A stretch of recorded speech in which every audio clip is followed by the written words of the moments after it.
What is up, RetroManiacs? Welcome to the Retro Card Chat Podcast. My name is Mike, and I am from Mike's Retro Trading Cards. And, we're creeping up to the 200th episode of this podcast. Been doing this a long time, but you know what? I don't take anything for granted. I strive to get better all the time. I want to be the best host that you could ask for on your Monday morning podcast. So with that in mind, lately, I've been doing a little bit of research because I wanted to find out what words people don't like to hear. So I don't say them, I don't want to say the words. So I promise to our viewers that I will not say moist or curd or mucus or bulbous or panties or ointment or pus or squirt. I will not say any of those words because from my research, I found that people don't like those words that make them uncomfortable. So my promise to you, I'm not going to say those today. What do you think? Coming hot out of the gate with moist, by the way. Like, that is the one. People do not. Joe, we're not saying these words. It wasn't bleep me. It wasn't pus. Like, yeah. That's not where I thought that was going, by the way. There were a couple of words I thought might have been bleeped out of there. I'll just leave that alone. These are all just words from the English language. I am not going to say them, though. You have my promise. Like, not going to say any of those today. How you doing, boys? I'm doing good. I'm doing... I almost said... I'm going to say it anyway. I'm moist today, boys. I am so moist because that happens to us fat guys. It does, yeah. But I gotta be honest, this is one of the best Monday mornings ever, boys. It's gotta be. Oh, great. The grass is a little bit greener, the sky is a little bit bluer, the sun is shining just a little bit brighter as my Pitt Panthers beat number 25 Florida State. Whoa. Nail biter at the end. Heart pounding. It was such an awesome game. That's only half the story, though. Then you have the Penn State Nittany Lions, EP's favorite college football team of all time. EP, were you at the game? I was at the game. Okay. Yeah. Have you been to 2 Penn State games this year? Yes, I have. Yeah, so EP's favorite college football team of all time lost again 3 in a row. And you know what? All you James Franklin haters out there, you shut your mouth. You keep him. He's amazing. He is a national treasure. Do not ever let him go. We love him out here in Pittsburgh. Woo. Yeah, 3-3 Penn State. Suck it. And the Pittsburgh Riverhounds clinched a playoff berth. It's our local soccer team. I was super drunk at the game last night. I'm sorry, super drunk at the game Saturday night.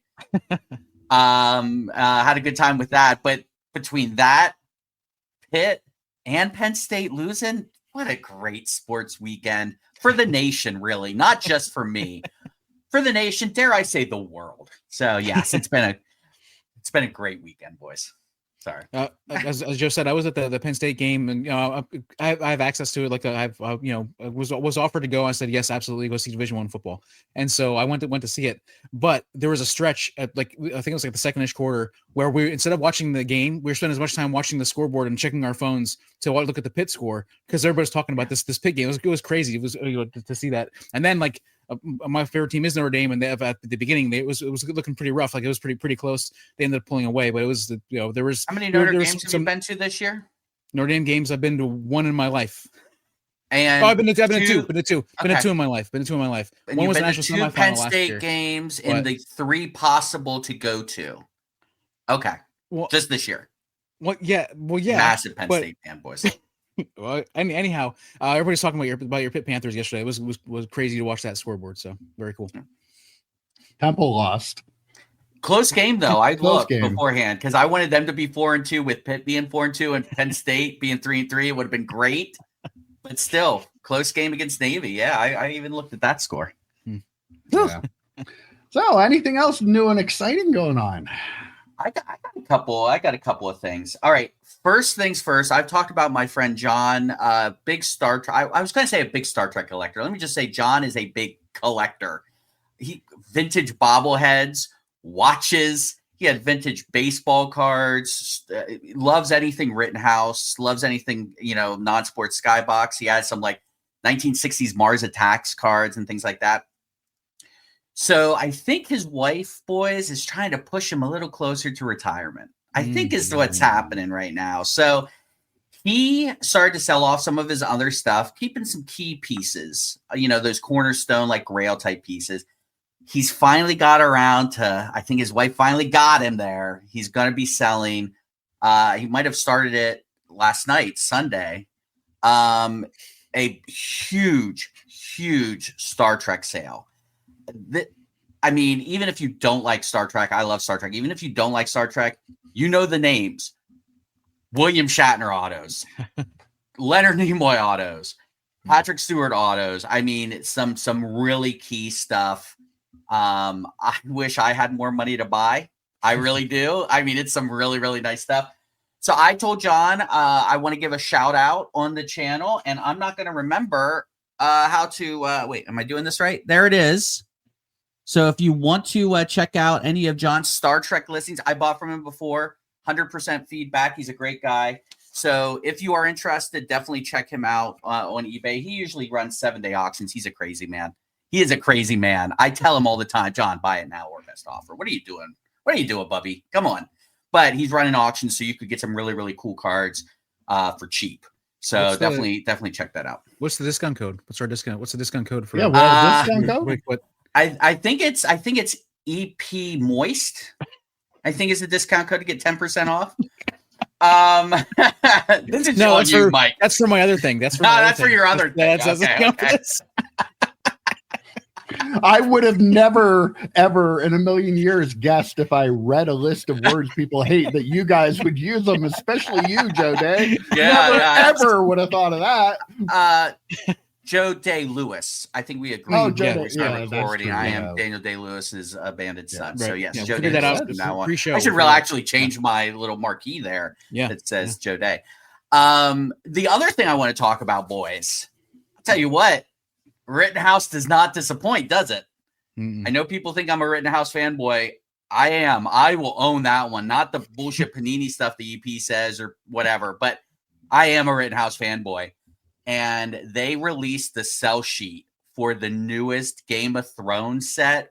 Game of Thrones, The Great Houses. I am not a Game of Thrones watcher. I've never seen an episode. This set is freaking awesome.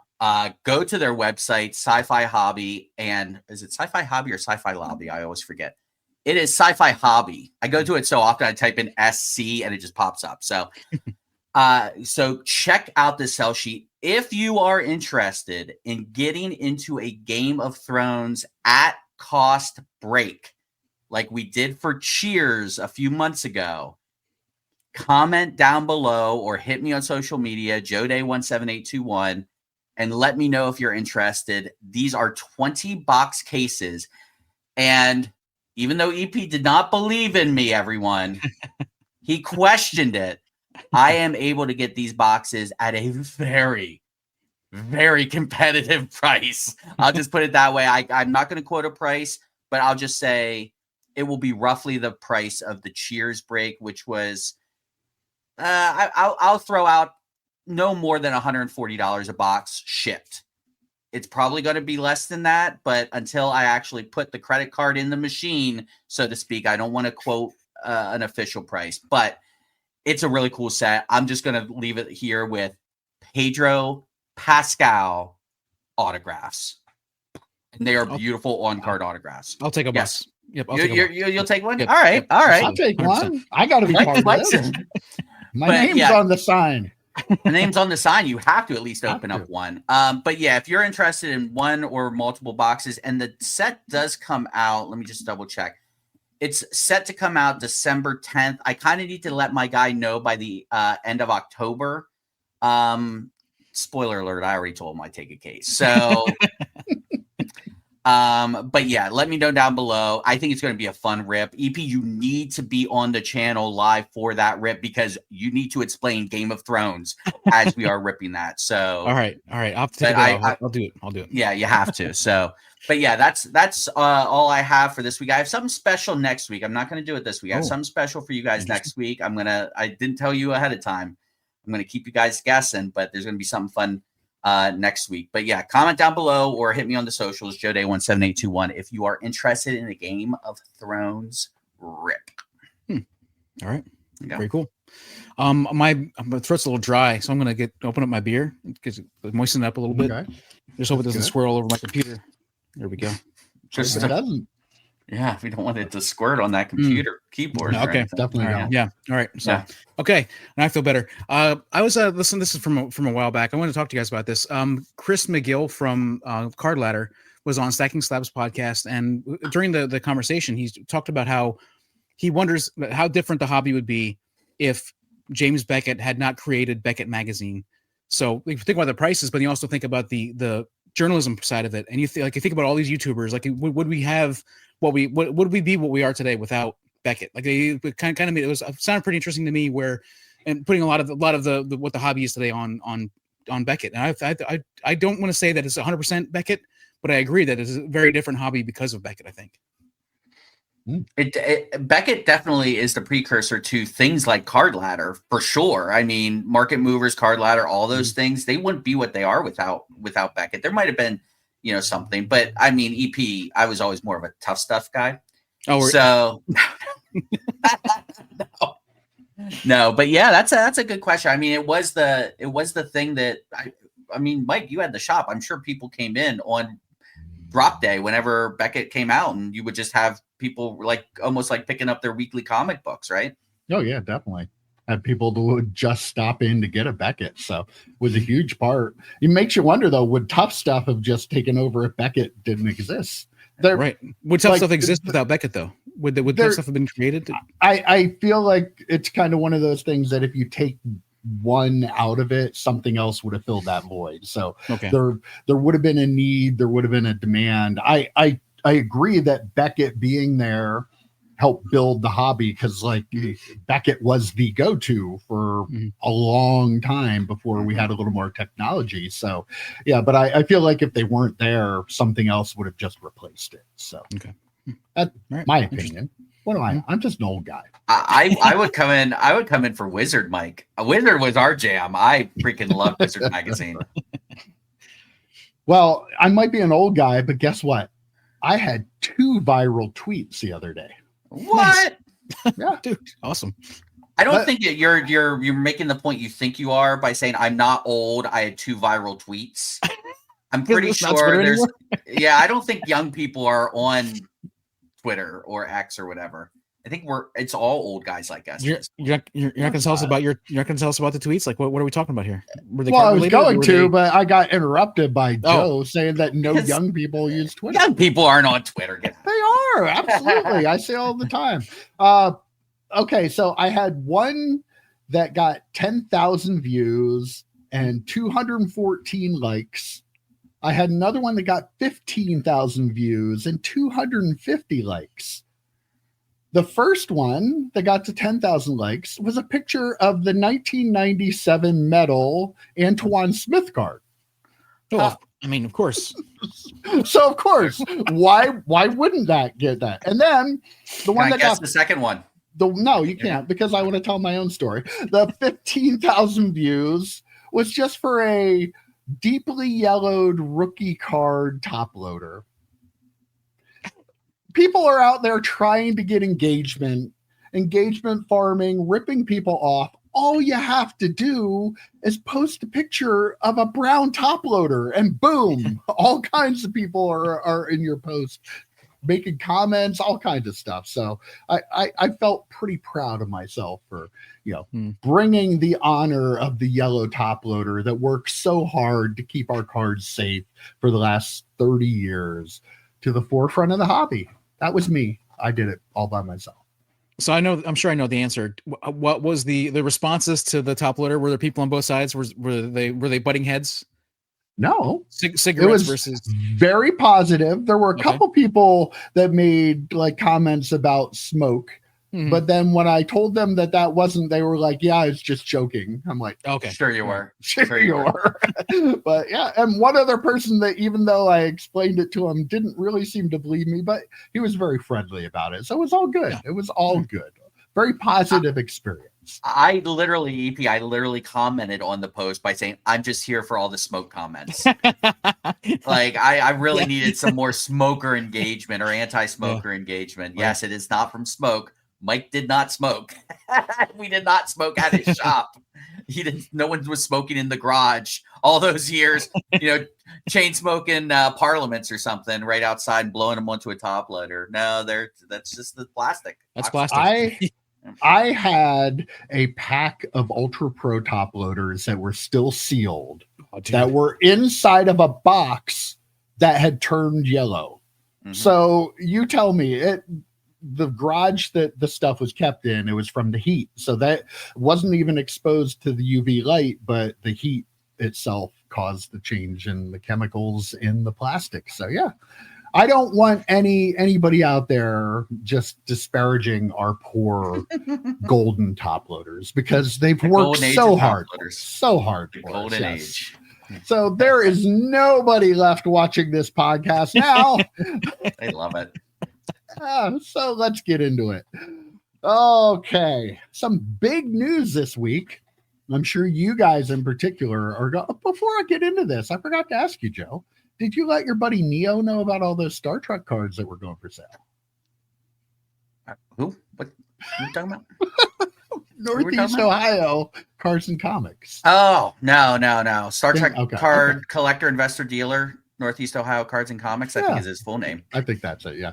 So Topps this week introduced its Three Kings program, and this is going to be right up your guys' alley. If you have 3 of any card, they're going to give you a special autographed 1-of-1 card.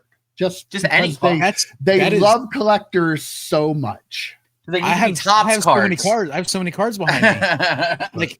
Wait. Hold on a second. What? Okay. Oh. Wait, no. The producer is telling me that is completely wrong. Apparently, you have to have the first Bowman Superfractor Auto, the Topps Chrome Rookie Superfractor Auto. I have that one, okay. And the MLB debut patch. Damn it. If you have all 3 of those rare 1-of-1 cards, Topps will give you a special 3 Kings, which this card is a card with the image of the other 3 cards on it and an autograph of the player. So if you're a super rich person that can spend a lot of money on cards, they will give you something else to make you super richer. This is going to make the hobby so much better. Like, we've been doing this podcast for so long now, almost 200 episodes, I've heard. And we've been waiting for Fanatics to finally make the hobby better. Boom. Right there it is. 3 Kings. Listen, Joe, I'm going to go ahead just because it's Topps, and I'm super excited about this. That's you. That's your thing. Such a super accessible thing. I can't believe we're finally getting it. We talked about this back in episode 1. We were hoping things are going to be good for the hobby, and here we are. Finally, we get this super accessible thing that everybody is going to have a chance. Everybody. You just buy one box of each of those products, and boom, you're going to be able to do this. Like, there's no doubt about it. Everybody's going to be able to do it. It's going to be the greatest thing in the world. Jokes aside, fuck you, Fanatics. Whoa! That was not on the top of the show. That word was totally cool. That's true. Yeah, it's not. Well, but EP, what if I told you that there is a possibility for inscriptions and meet and greets with the players in the future? There's no chance I'm going to get these 3 cards. There's no chance anybody's going to get these 3 cards. Like, even if you open up 100 boxes of each product. What if I tell you that it's probably also going to be expanded to the other sports when they do it too? 3 times as many chances for you to get those cards, to get this 1 card. What a great thing for the hobby. I thought you guys would be so excited about this. I couldn't wait to tell you. I was like shaking when I was writing this stuff down. I was so excited. literally shaking. Literally shaking, yes. But all joking aside, like, oh my God, like seriously, can we just vomit a little bit about this? Okay, the 0.01% of the hobby that are going to be able to afford these cards to do this. Good for you. Great. That'll be great. Well, what the hell does this do for anybody? I would argue that this hurts the hobby just by having it, because you have all the rest of us peons here that are looking at this going, yeah, thanks. Why the hell are we supposed to care about this? Like, I feel like this almost kind of builds animosity toward the company that's doing this. Like, absolutely. We live in a country where the rich people just get richer, and now our hobby is becoming a reflection of that. The rich get richer. If somebody can afford 3 of these cards, they don't need that other card. Like, what the hell? What are we even doing here? Is it tantamount to money laundering at this point? You're just you're creating this ridiculous card that's going to have ridiculous value and just handing it to someone who bought the other 3 cards. Like, this seems like borderline at best. Like the I don't know, like you hit the nail on the head with the rich get richer in this hobby. The bounties now for some of these cards from like the David Adams and the Steel Cities are going to be even more ridiculous than they already are. And then you've got private collectors like, I mean, I know he doesn't collect baseball, but Mr. Wonderful Paul Orndorff may get, into one of these as well. I mean, it is absolutely ridiculous to think that this, like, to tout it on their Twitter page is what really, like, who is this for? Who are you doing this for? It's not anyone on your Twitter timeline. Like, they can't afford any of these cards. And if you're lucky enough, the astronomical odds to pull one of those cards, well, then, okay, cool. I pulled one. I pulled the debut patch, let's say. Oh, I only have 2 more super fractors to get up to 3? Are you kidding me? It's absolutely ridiculous. It's a slap in the face. We've talked about this for a while. There is nothing for us. Like, Upper Deck does what do they call it? Do they call it like an incentive program or something like that? Where if you like get a couple of especially on the online, you can get like the bronze. You can like kind of trade your cards up into like something like this, but it's for like common people. It's not, oh, hey, if you get every super refractor from Marvel Platinum, you get a special card. Like, no, that's just absolutely ridiculous. So yeah, again, it's just Fanatics doing Fanatics things. And I didn't think EP was going to, drop some F-bombs about Fanatics. He is a known Panini fanboy. Also PSA fanboy. Yeah, also a PSA fanboy. We knew that. But yeah, it's just, again, nothing that Fanatics is doing in this hobby is for us. Yeah, that's the worst part. Again, I'm not going to echo what you guys have said, but yeah, 100%. Why put this on Twitter? No, like nobody can get. I wouldn't be surprised if like half the people on Twitter are like, this is great, I love this, because they're just like they're drinking the Kool-Aid and they don't understand that there's just no chance they'll ever get it.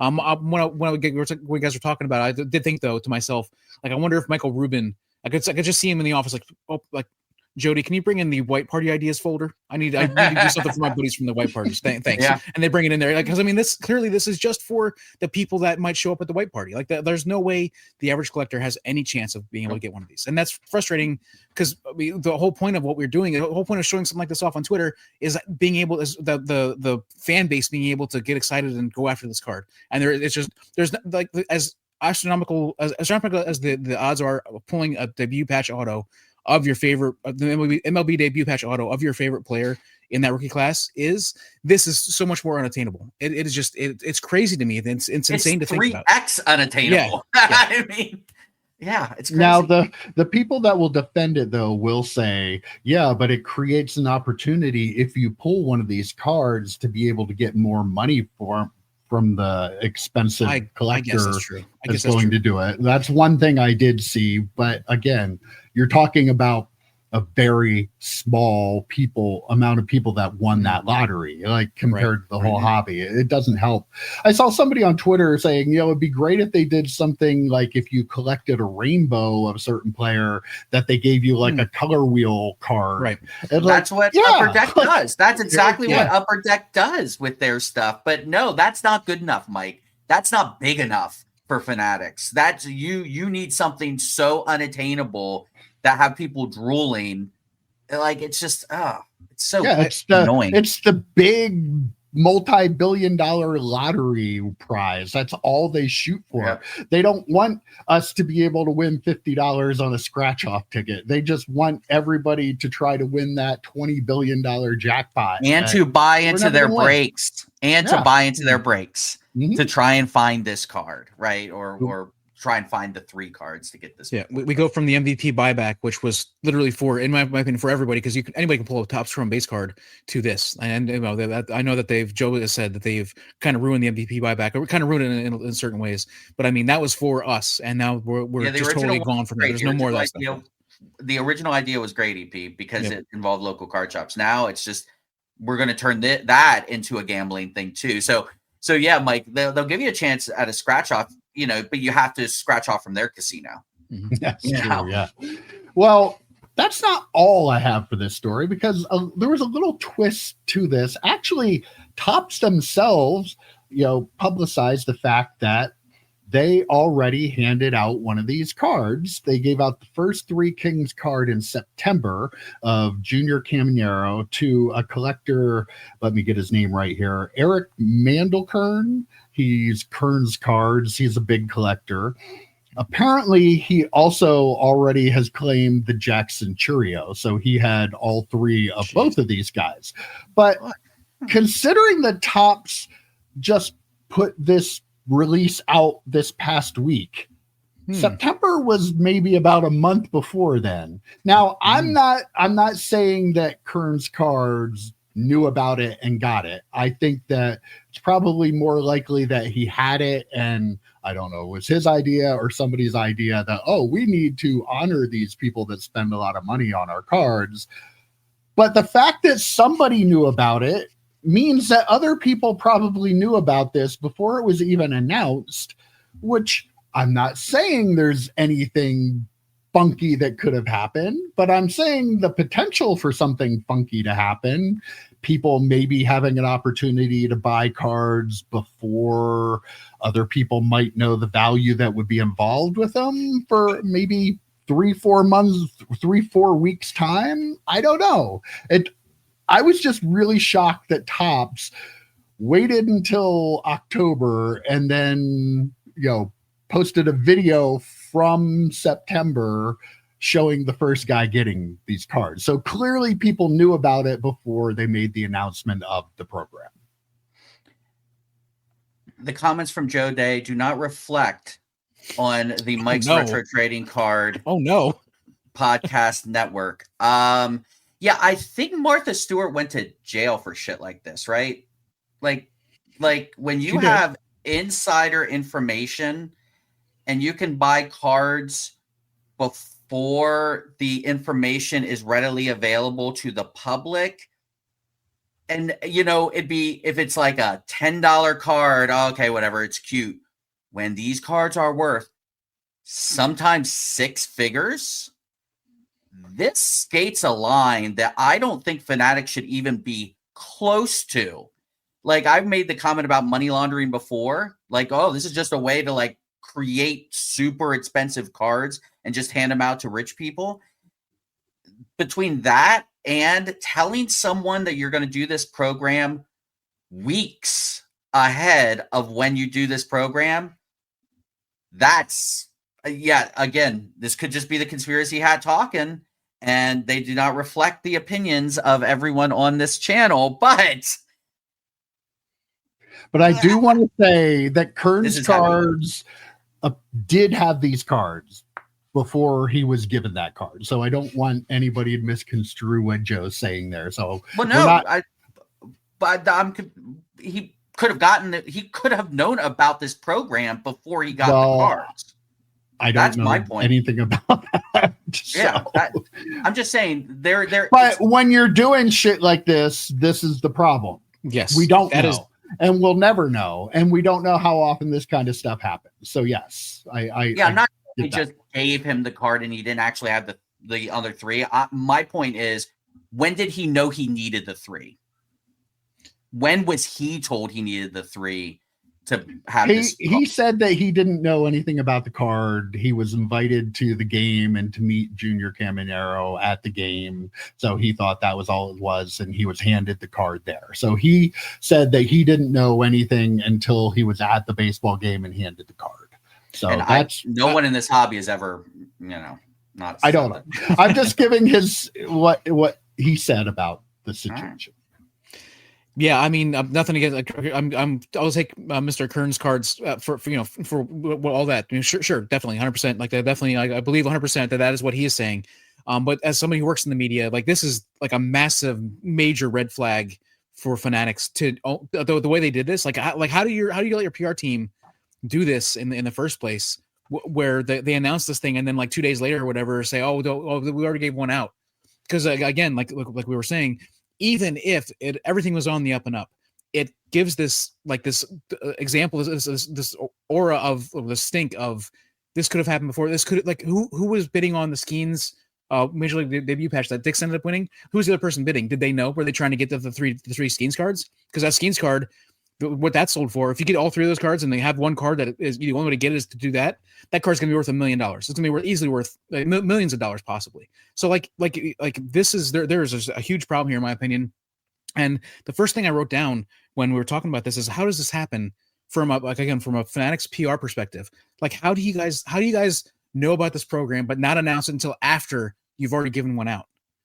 Was it planned to do a secret thing, or like if it was planned to be secret, then announce that too? Like, it just there's so much that feels real gross about this, because so much of what they do anymore is just viral marketing, and they want to have a video of a baseball player handing the card to the collector to announce it. So even though clearly people knew about it before the announcement, they didn't care about the fact that they would be letting us know that in the video, because they wanted the video of the player handing a card to a collector. And this is not the first time that they've kept information from the public. Remember when the Skeens was pooled? Mm-hmm. And they didn't tell anyone. They knew it was pooled. Mm-hmm. And they didn't tell anyone about it and let people keep chasing it. Yes, we know we have no chance of getting it, but that doesn't stop people from chasing it. They let people chase it. They let box prices stay high. That was for a couple months too, wasn't it? That was for a couple of months. Yeah. They let people keep buying the Topps Chrome product I guarantee you, once that Skeens was pulled, that product dipped, right? Yep. So they kept that from the public for months. Like, that's some bullshit. And that's bullshit that actually affects us. This bullshit is just rich people helping rich people jerk each other off, right? This actually affects us, because if you're not going to tell someone when shit like this happens, like, keeping this stuff like under wraps is not great. And it just feels super gross. Like, it feels like pus, like it feels like moist pus, and I can't stand it. Yep. 100%. Oh, well, I have a little bit of a better story here. Oh, yeah. Thank God. A little bit better news. We like the positive stuff, but we talked on the podcast a while back about a lawsuit involving eBay authenticity guarantee. Somebody had bought a 1984 star Michael Jordan, and they claimed that it was authenticated when it shouldn't have been. The gist of this comes back down to the point that PSA, a graded card, will just look at the slab and make sure that it's the right slab and that it wasn't tampered with. They don't look at the card. They don't grade the card. We know this. This has been well established. But the person that filed suit made the claim that the seller had altered the photo and removed something with Photoshop on the back of the card. And if you look at the listing photo and the actual photo, you can absolutely tell that that was removed. But it went right through authenticity guarantee. It was authenticated because the slab match. They don't look at the card. that person, eBay and PSA just settled with them out of court. And I would say it's a big win for the plaintiff in this case. They received the $52,750.20 back that he paid for the card, plus an additional $17,000 from eBay and PSA on top of that. I'm sure to help cover his legal costs and stuff. But like PSA and eBay admit to no wrongdoing as part of the settlement, of course. But here we are, technology, what it is with photos, you can very easily, like this is a very obvious case to me of, we talk about it all the time. You can't just say we're PSA, we'll make sure the slab's real, but we won't look at the card, because if people can Photoshop the pictures they're listing this on, and then you're authenticating the card, that's a huge problem. And I swear, if you go look at these pictures, it's clear as day that something was removed from the picture, and the seller probably did it on purpose. Let's be real. That stuff doesn't happen by accident. So, like, is this going to make any change? They have to make some kind of change here. They have to start looking at the card too. There's just way too much out there, way too much potential for scamming people if they're just looking at the slab and not the card, right? Yeah. So the first thing, this is very reminiscent of, I've talked about this before. Friend of the channel, Ryan on Twitter, he bought into the Cheers break. He bought that Benedict Cumberbatch, and they didn't alter the photo. They didn't have to. They just used the photo that PSA had put on their website that they pulled down. The card had been damaged since then, but since they used the photo in the search match, it went through. So you have a faded auto that is not worth anywhere near what an actual bold, crisp auto is. He's not getting his money back. And because they settled out of court and admit no wrongdoing, there's no precedent. There's now no precedent for this. So the next person has to do the same thing. They can't just point to the precedent of what just happened, because there is no precedent now, right? So that's bullshit. And I get where the guy's coming from, the guy who bought the Star Jordan. He just wanted to be made whole. I really wish he would have went the whole way with this case, though, because he goes the whole way with this case, then actual change can happen. But no change is going to happen. PSA is just going to keep just looking at the slabs, because legally they did nothing wrong. Everything's fine, right? So we have this issue with graded cards now, where once it's in that slab, once it's in that piece of plastic, an 8 is an 8 is an 8, a 10 is a 10 is a 10, a 5 is a 5 is whatever it is in there at that point, never can change. I have PSA slabs from 1999 or 2000 with Ricky Williams refractor. It's a PSA 10, and it has that 1999 goop on it. But guess what? It's a 10. So if someone bought it and I played around with the picture, a different angle with the refractor shine, guess what? I could say, well, the slab matches. I'm in the clear. So it's absolutely ridiculous. And it reminds me of, I've told this story numerous times on this pod, but when Jeff Wilson got those, the slab saver things, the bumper, and threw a Derek Jeter SP rookie across the concrete floor. Oh, look, the slab's not broken. Yeah, but that card was jacked up because it kept hitting the corners and the sides. But hey, it says it's a PSA 10, so it's all good. Like, that's the problem we have with grading. Like, I get it has its place, but once you put it in that plastic prison, the card is what it is, no matter what at that point. Come on now. And this program needs fixed, and it'll never be fixed because, again, there's no precedent right now. There are so many levels here. First off, I want to say, was there something on this? Mike, you shared this with us. I think there's something on that said like this, like do not release, like something like this, so the information wouldn't get out. That was part of part of the deal or something like that. And then so I was surprised when I saw that it seemed like a lawyer or some type had posted the information from it. So, but I mean, the whole point of like, oh, we don't admit any wrongdoing or whatever. Like, I don't think that stuff was supposed to get out. So I'm glad it did get out. Either way, I'm glad it got out, because this sort of stuff should get out. I agree with Joe where he should have gone far. The plaintiff should have gone farther. Like there should have been more. You should have got more money, more than just to cover the fees. Like this is definitely a serious issue. We'll talk about levels. I said like you think about the levels of. There are so many levels now in this hobby when you can factor in grading and you factor in authentication, the levels of areas where people can scam. And we've said a million times over and over, if people can scam somebody in this hobby, people are going to find out ways. And now there are just so many extra levels where you can do it. And it got like there are levels of problems too. And the levels of this hobby now where, I mean, a lot of people like to get their cards graded, but this just adds a level where there can be so many issues with it. And like, I'm at a point where I don't know if I grade something, I'm going to be grading it to sell it, except for my NBA collection, my NBA rookie collection, which I still want to try to do. But like, why grade anything that is your own if it's just going to lead to so many other issues? I guess vintage stuff, if you want to authenticate it in some cases, but again, where it's like, there are so many things. Like, why? How hard is it to look at the listing? Like you guys what said about looking at the listing, like they should be doing that. But like there are examples of people cracking cards out of PSA cases and putting other cards in there or putting other labels in there for the cards and stuff like that. Like the person doing authentication has to be looking at that listing. So how is it possible that they would miss something like that? Like especially when there has to be part of it. It has to be. Now they're pre-grading raw cards. They have the time Right. to pre-grade raw cards, but they can't look at a graded card. Seriously? Same thing happened out of a BGS lab. Like the Star Rookie was a PSA slab, right? So like I'm not going to give him a pass, but I could almost be like, okay, I kind of get it. You're a BGS slab, whatever, which again, it's weird that they're authenticating other grading company slabs, but okay, whatever. BGS slab, maybe you don't know, whatever.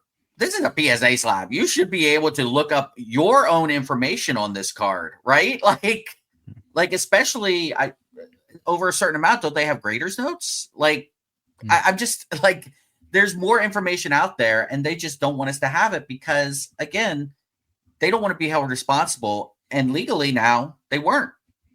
Right? Don't you think too that this makes people want to buy from other marketplaces instead of eBay? Like eBay is really failing with this too. Regardless of what PSA says how they do it, eBay needs to go, yeah, but if somebody lets their card sit out in the sun accidentally and like an autograph fades, you're not catching that if they're using an old picture. Where I feel like if I'm buying from Golden or somewhere like that they're not going to use, hopefully, a 10-year-old photo. Not going to use the photo. They're going to do a new scan of it or something like that. So it's crazy to me though. It's just crazy. Like anybody who accidentally lets sunlight get on a card has a way to get rid of them and the buyer has no recourse. Like it's really that simple because their program won't catch that. And like people, the more people see this, the more people that go, oh, I have that one slab that I left sitting out and it got, sun faded. I can sell it on eBay. Like more people are going to do it when they see this happening. I don't, just blows my mind. We're going to talk about a story in a little bit that involves, eBay. PSA buying slabs. I bet you if a card came in that didn't match the slab that they bought, I bet you they wouldn't take it. Yeah, and I bet you they would send it back to you. So yeah, that's a great point. Well, funny you should mention this because BGS poked a little bit of fun at PSA this week. They had a little bit of an advertisement that came out that said, at Beckett Grading, a $50 card and a $500,000 card costs the same to grade. It was kind of funny. I got a little chuckle out of that. But what I wanted to talk about is SGC is clearly going to be gone. We've established that. It's not a boutique grader. It's just a company that doesn't grade many cards. Nobody sends sports cards to CGC. PSA can't grade everything, and they're getting more and more backed up. BGS, believe it or not, I think if they could get their crap together, actually has an opportunity here, don't they, to maybe claw back a little bit of what they used to have? Or am I said it last week. I said this last week, this exact point. I said, if PSA took away basically their favorite grading company, if you're an SGC person and PSA took away your favorite grading company, you're not going to send your cards to PSA. because they're what screwed you out of the company you like. So you're going to look for alternatives. And that's what I was saying last week. They're going to send their sports cards to BGS. You already got non-sports people, not TCG, non-sports people sending their stuff to BGS. The Marvel folks really like BGS. Yes, they need to just, that's the problem though. They need to get their shit together, right? Mm-hmm. And we kind of made that point when we talked about it a little bit last week. Like, yes, I think it was you, Mike, that said, well, sure, maybe they will, but they need to get their shit together. That's the problem. And we were talking at the beginning of the podcast about what Beckett Magazine did for the industry. That's what Beckett Grading did for the industry as well. There's not a PSA 1.5 million cards graded a month if there wasn't a BGS that was dominating grading for a long time. Like, I just wish someone was in charge of that place, that like there are so many things you could do to make that place better. The subgrades should not be an upcharge. It shouldn't cost you. I mean, yeah, sure, they charge you the same for a $50 card or a $500,000 card, but the price they charge you is very expensive to send one card in. So, like, yeah, they could really scratch away at some market share, but they would need to make some changes. And I think they're just okay not making, like, they're lazy, or they just don't think they need to, right? But you need to do something. I'm on the record. I'm on the record saying that I don't like the Beckett slabs. Like 100%, they're my least favorite. I would rather grade with HGA than I would Beckett. I'd be more likely to send a card to HGA than I would to Beckett, just because I don't like the slabs. That said, where are you going to get different? What's it called, Joe? You just said it. The word subgrades. Thank you. That's there you go. Well, so you're gonna need to get subgrades. Like, I love that they have subgrades. I just don't like the slab, and that's the bottom line for me. But I mean, like, if you want to get your card graded with a company that, I mean, again, they were the number one back in the day, right? They were the number one grader, and maybe this gives an opportunity again if they get their crap together and if they figure stuff out, and if people actually buy into it. Then I think that they could definitely making a run at PSA sounds ridiculous because PSA is so far above. Yeah, but they could make a run to second place. I could totally see that happening if people started to get on that on board with BGS. Again, if they change their slab and their label, I'd probably be into. If they change everything about their company, EP may grade. It might use them, maybe. But EP, I'll one more thing I want to say about what I like about Beckett slabs is I like that inner sleeve. People roll their eyes about it. Yep. When you grade a Chrome card with a PSA holder, you crack it out of there in like 10 years, it's going to have scratches on it. It just is. There's no doubt in my mind. You can't rub a Chrome card against plastic like PSA slabs do and not think that there's going to be some sort of effect. I really like the inner sleeve. So that's another thumbs up for them.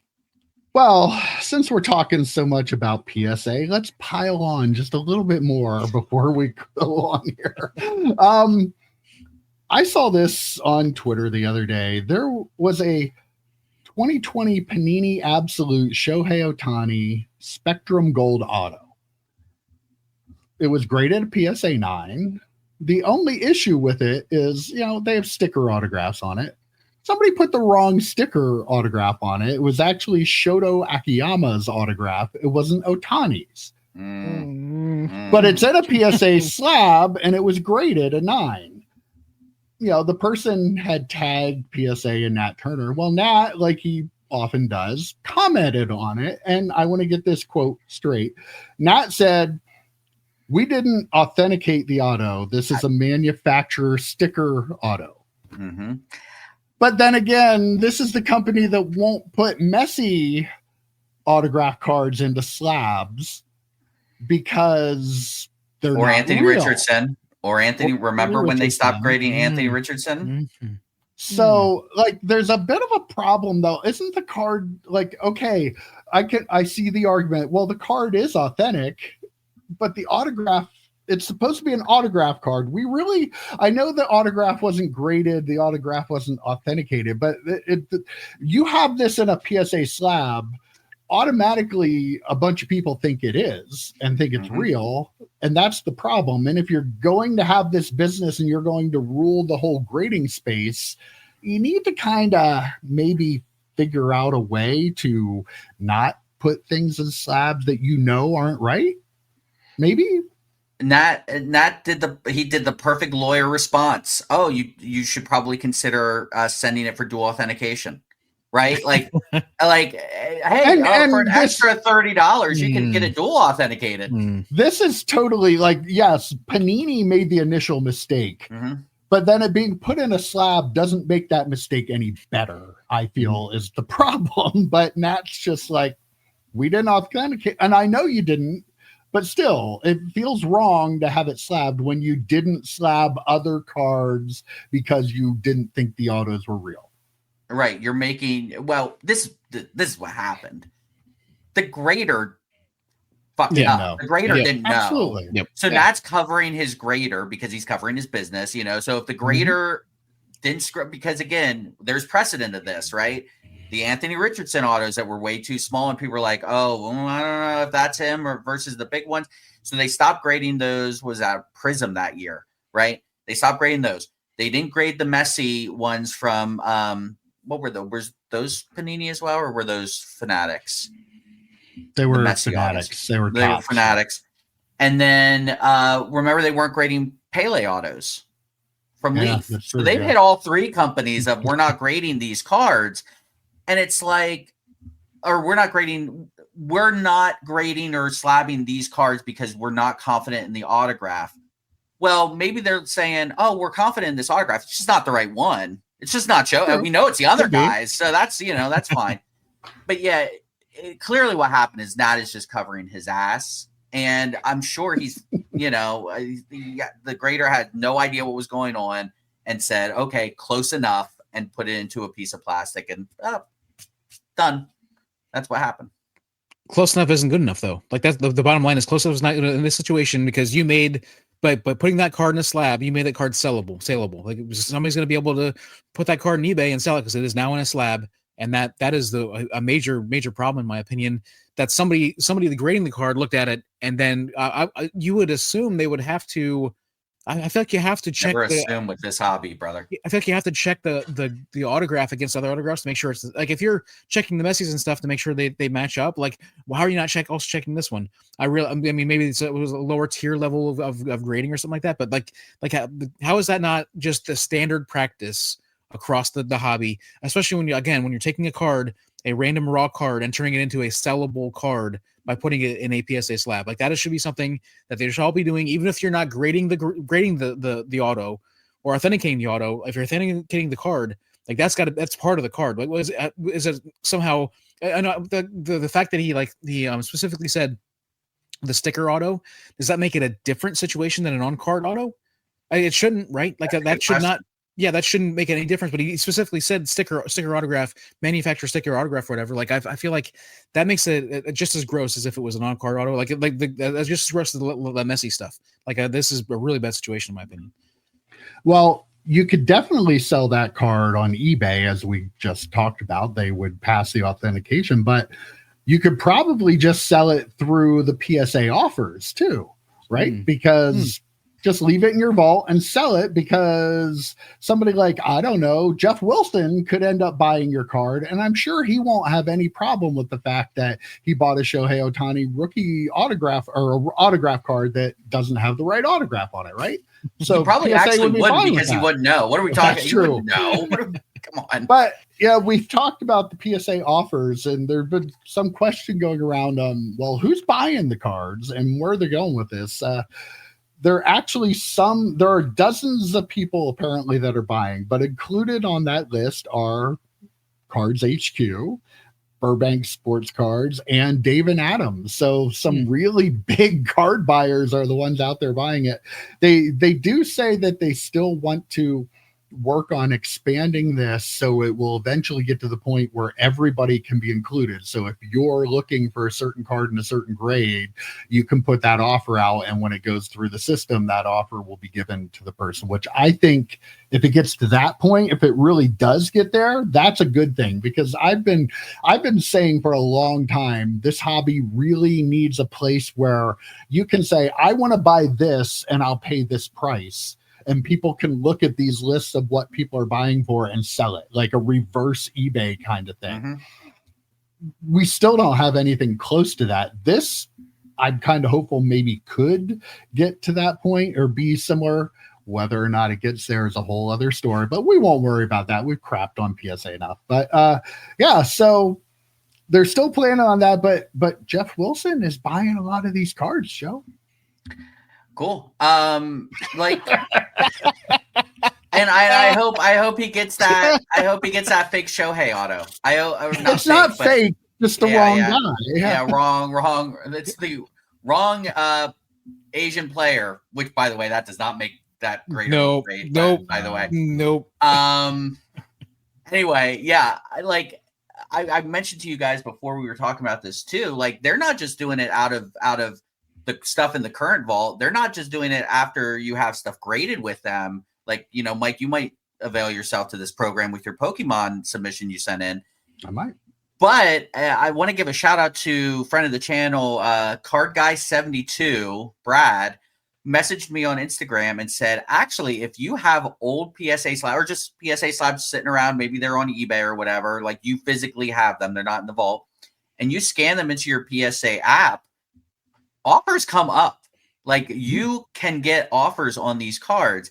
I did it, like, and the offers were very competitive. Like, I'm thinking now, here's the thing, and I want to shout out Little Victories as well, who did a short on this. You know, he was going through and showing you how to scan and whatnot. I'm curious though, because there's a little asterisk next to the offer that says offers could change, blah blah blah blah blah, like legalese. You have to send these to the vault. I'm wondering if the $200 card that I'm sending to the vault loses value between now and then. Does that offer change? And now I have cards in the vault that I don't really want at the vault. Then I have to pay to have them sent back to me. I need to see. I might test it out. I may test this program out, and I will let you guys know. I'll report back, as it were. But yeah, PSA, man, they are just buying cards for everyone's repacks, aren't they? Like, that's what Jeff Wilson's doing. That's what David Adams is doing. They are putting together repacks. They need filler, which, you know, like some of the card. There was a card. It was a Mushin Muhammad PSA 9 rookie card that I scanned in. I was offered $30 for it. What? Yeah. No. Send it in. Right. Like, so they're not just looking for, don't ask why I have that card, by the way. I know people out there are wondering, but they aren't just going for high-end stuff. They are going for filler because they need filler for repacks. Yeah, 100%. We talked about that when they first announced this, the program for the repack program, that they were going to need a lot of these PSA 9s. I mean, I feel like this is, I think it's again a really good thing for the hobby. The word dozens concerns me because of the is it like 3 dozen or is it like 10 dozen? It's probably more like 3 dozen, right? So they're the very, very select number of people. Yeah, it is a very select number so far.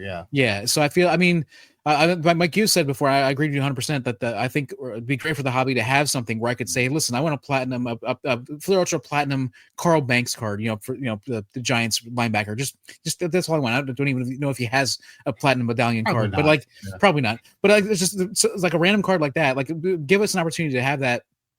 Rather than, like, social media is great to be able to find those kinds of cards, but it'd be way better if there was a marketplace for that. And so I hope this eventually evolves into that. I hope it doesn't devolve into something way worse where we stay. It will be created, right? What's that? If money can be made on doing like I said, Mike, like a reverse eBay, if money can be made with that, it will be created at some point. Yeah, hopefully it doesn't stick with just the 24 people or 36 people or whatever it is that are actually doing it now. Hopefully it doesn't stay with that. Hopefully it gets expanded to more people. That'd be great.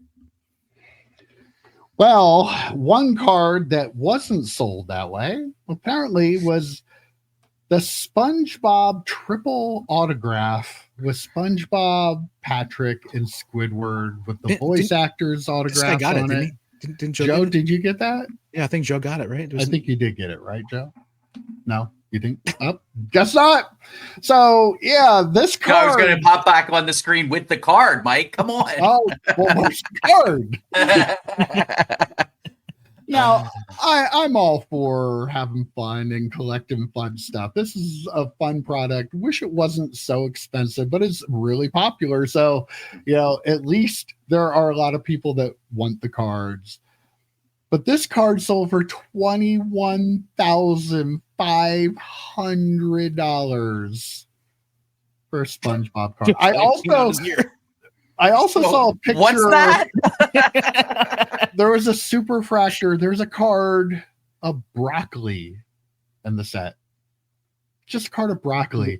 Is there a character named Broccoli on the show? No, it's just a piece of broccoli. I think it was stuff from like Squidward's Kitchen or something like that. Yeah. There's a broccoli Superfractor 1/1 card. We're starting to see like the difference between a sports card and non-sports card, right? Like people aren't really quite up on this yet, but Yeah. not every single card in a non-sports card set is really that valuable. Even if you make a Superfractor 1/1 of it, there's a lot of filler in a non-sports set. Here's the thing. Before you move on, I need to interject. If you get the broccoli Superfractor, the debut patch of the carrot, and the first Bowman of the radish, you'll get that triple Kings card or 3 Kings card. I heard about this months ago, so I've been collecting those. But yeah, it's going to be a baller card. Again, not to sorry, we're holding you up here, Mike. But does it autograph by the radish, the carrot, or the broccoli? Which of them autographed it to the final card, the 3 Kings card? Well, it's whoever owns the kitchen, I guess. I don't know. Okay, I don't know enough about SpongeBob. Don't put me on the spot. Squidward. Okay, yeah, it's him. He autographs it. Okay, all right. And there's like a non-0% chance of what he said could actually happen. Maybe the next set. Maybe next year's set. That's a great idea. We're watching our show. Shit, someone's watching our content. Damn it. But yeah, I think the point I was trying to make is not every card in this set is like a baseball player. Like it's a set just broken down into little pieces. Some of it's really, really doesn't. What is a 1/1 broccoli card going to be worth in 10 years? Like the autograph card, maybe that's a good investment. Maybe it's a bad investment, neither here nor there, but it's a card of main characters with autographs of the voice actors. Makes sense. But come on, people, let's just be a little realistic about, I saw that with the Disney too, with people pulling out cards out of 25 of like kind of fringe characters. It's like, if everything's worth a lot of money, like nothing's worth a lot of money. Like it can't be that way. The more popular characters, more popular cards of characters in this set. But what are we doing? $21,000 for this card? Yeah. What your previous point? If everyth's a Justin Herbert, nothing's Justin Herbert. I've been saying that on this channel for years at this point. Are these actual autographs? No. Yes. Oh, they are. These are actual. This was I believe they have another one that just has facsimile on it. Okay. But this one had the voice actors' actual autographs on. Do I think 21,000? Probably not. But whatever the delta between the refractor broccoli or the super refractor broccoli and this, whatever that delta is, it's like the broccoli should not be selling for $5,000. Let's just hope it's not, right? Like if I'm going to spend 5 figures on a card, this is probably the card to do it. If I was into SpongeBob, right? For some reason, it's still ridiculous, but at least it feels better than a Superfractor broccoli. And then to your other point about, like not everything in non-sports has to be worth a lot of money. I think it was Card Purchaser put out this tweet about, what's the next Chrome set everyone thinks Fanatics should do. By the way, a lot of people were non-sports Chrome set. A lot of people were throwing out stuff that already is owned by other companies. So, maybe no IP before you start throwing ideas like, hey, maybe Star Trek cards. Whoa, pal. Let's just hold up. But it's coming, Joe. It's coming. No, just stop collecting. What I can control myself. I don't have to collect Topps Chrome, but like not everything has to be Chrome and not everything's valuable. Like that's just absolutely ridiculous. I need to know what that broccoli is going to sell for. And we can make fun of it even more because someone's going to buy it. Someone's going to think it's an investment. And then 10 years, they're going to be looking at this after their wife left them. They no longer see their children anymore. And they're like, man, this is what ruined my marriage. I bought a fucking broccoli 1-of-1 card. So I first thing I want to say that if a card sells for 21,000, there's at least two people interested, right? Mhm. How, Joe? I'm going Maybe. to ask you specifically, Joe. How into SpongeBob do people have to be to spend $21,000 on a card? I will say this, EP. There, live for every pot, ask for every salad. There probably is someone who grew up with SpongeBob. You look at some of the Pokemon cards and what they sell for. Yes, yeah, okay. Like all right. it's just an IP that it's younger than us for sure. Like it's not our generation at all. Watched SpongeBob. Maybe parents did with their kids, but yeah, that is not for us. But there probably is some sort of SpongeBob super collector out there, or someone super fan at least out there. At least two, right? And I bet you more. Like Mike, we didn't get any of that, did we? Didn't we try? We tried, yeah. And we didn't get. So clearly, there are SpongeBob collectors out there who want it, or people who think they can make money off of SpongeBob collectors. Probably more likely. Right. Still, though, I think 21,000 just feels like I feel like before the bubble, before the bubble in 2020, 2021, before the pandy, like is this card like a $500 card, $1,000 card, probably? Yeah. Right. Probably. You think? Like I mean, so like exponentially increase that card that much, and like Joe said though, I feel like 21,000 is probably as not the highest it's going to sell, but it sells again later for more money to somebody because it's real autos. I was under the impression this was like the facsimile autos, and somebody I would have shut the computer down, EP, and walked away. What are we doing? Autos. Yeah. That's what my concern is, and just kind of related, and made me think of this. Remember the Kenny Pickett in-flight autographs? They were they were in the Chronicles type set that I was collecting the Picketts because they were on card autos. He was in his college uniform and they had different levels. The gold vinyl, I think it is for Panini products, just got listed. The gold vinyl just got listed for $4,000. Now I'm one of the biggest Kenny Pickett fans in the world. Me and his mom, and that's it. And maybe his wife. But maybe getting a shot soon, though, dude. Maybe getting a shot soon. Maybe Pete Carroll pushed those rumors down. But I'm just saying, like, I'm a huge Kenny Pickett collector, and I have no interest in spending $4,000 on that card. Now, it's kind of like the Paul Heyman thing, though, right, Mike? Was it the Black 101 Paul Heyman or whatever it was? The like, Superfractor. The Superfractor. What's the price you're willing to pay for that? There are people out there, EP. There are SpongeBob collectors who would want that card. All right. Well, you guys know I like to test your knowledge a little bit. And when I think about this category here, you guys pop to mind instantly. Oh, God.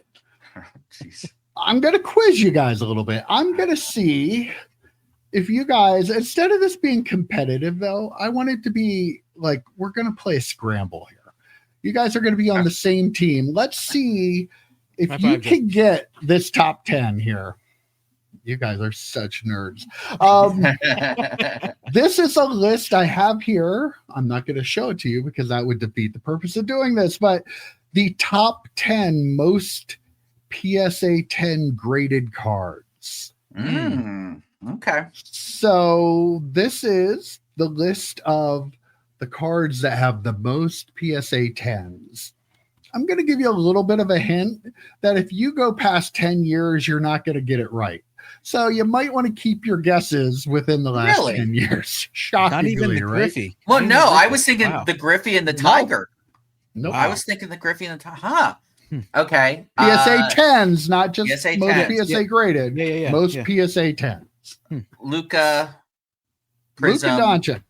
Prism. Yeah. 2019. Yes. Yep. That is actually number 6 on the list with Zion 20,681 PSA 10. Oh gosh, there's so many.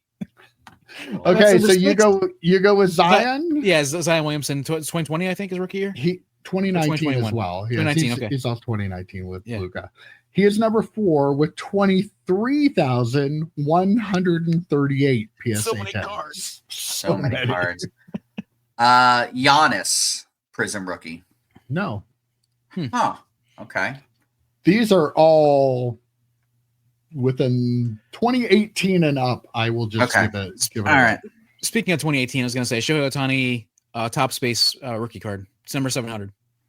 No. Interesting. Okay. Oh shit. Let's try Mac Jones. No. Nope. Man. There is not a football player on this list. Oh. There are 2 basketball players, and the rest are baseball. EP, this is all you. You're you're hitting the driver off for our scramble team here. Yeah. Shoot.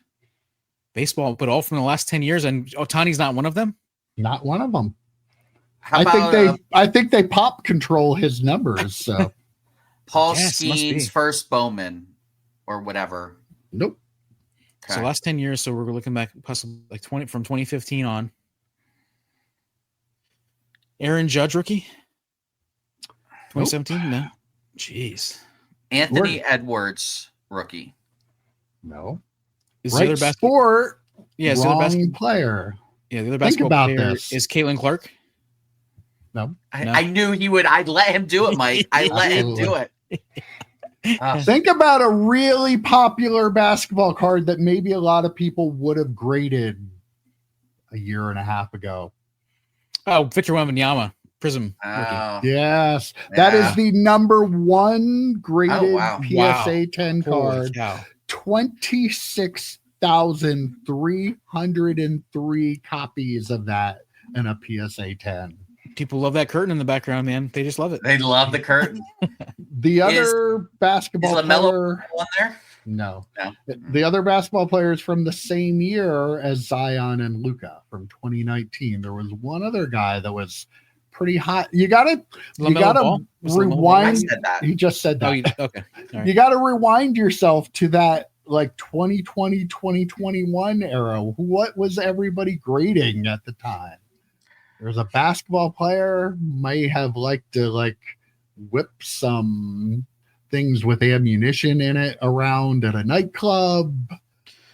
Oh, shoot. John Oh Morant. John Morant. John Morant. He's number I'm thinking 5. of Mo Bamba for some reason. I was thinking Plaxico Burress. Oh, it could have been. I didn't say he shot himself, but yeah, John Morant was number 5 with 22,756. So now there are 2 baseball cards from 2018, 1 from 2019, and 3 from 2020. 2018. One of the players from 2020 is in 2 different sets. Who were the other players in 2018, EP? Come on. How do you not know this? I know this. I don't know this. I'll know it as soon as I hear it. I'm tapping out, EP. Okay, how about somebody who used to play for your favorite baseball team for a little bit and then went to another team that plays in the same city this year? Oh. Juan Soto. Juan Soto is the number 2. Oh, wait. 2018 Topps update, 24,004. Wanda Franco. No. Fernando Tatis Jr. 2019 Topps Fernando Tatis. Yep. That's number 7 with 19,868. The last one is a 2020 rookie. Is that right? No, there's one more 2018 Topps There's update. more 2018. Okay. Who was the other player? And there was Ohtani, there was Soto, and there was another guy. Gets hurt a lot. Plays for a team down south. Might be good friends with Jeff Wilson. Ronald Acuna. Oh, Acuna. Okay. Number 3 with 23,452. He gets hurt so much I couldn't even think of him. Wow. The other 3, I don't know if you're going to get these. I'll give you hints. The one guy that has 2 cards on the list, Chicago White Sox. Oh, Lewis Robert? Yes. His 2020 Is it Robert? Rober. Yeah, I think that's how it is. I looked it up. It's the only reason I know. His 2020 Topps card is number 8 with 18,065, and his 2020 Topps Chrome is number 10 with 17,743. Wow. And that leaves one other player from 2020 that people joke about already because he was such a bad investment. Gavin Lux. Oh, Has I have no clue who that how name is he belongs on this to. list? 7 because Holy cow. it was 2020. You 2020 traded was everything. He was Oh, number my. 9 with 17,937 PSA 10s of his Topps rookie, which I'm guessing is probably what, a $5 card now, maybe. Oh my. Bad decisions were made, boys. Yeah, that's so crazy that there are all those cards on there, and then Otani, who is like the darling of maybe all of sports right now. He's definitely the darling of baseball, but his card is not one of them. Like it's insane to me. Like, Doesn't it's it make insane. you wonder Pop control, though about yeah. pop control Yeah, when you definitely. have two Yep. other players from the same set that have 23 and 24,000 10s, Yep. but Otani isn't even the top 10? Mhm. Yeah. Do the math. Yeah. So, well, Wild. good job on that one, guys. I First knew I off, could come no, through. it was a train wreck. But I will say this is a lesson for you people out there. Do not grade base cards. What are you doing? Don't do it. It's a bad call. Bad call. Listen to Joe. He knows what he's talking about. But that's all we got for you this week. That was a pretty good chat, and I will see you next week. Take care, boys. See ya, guys. Adios.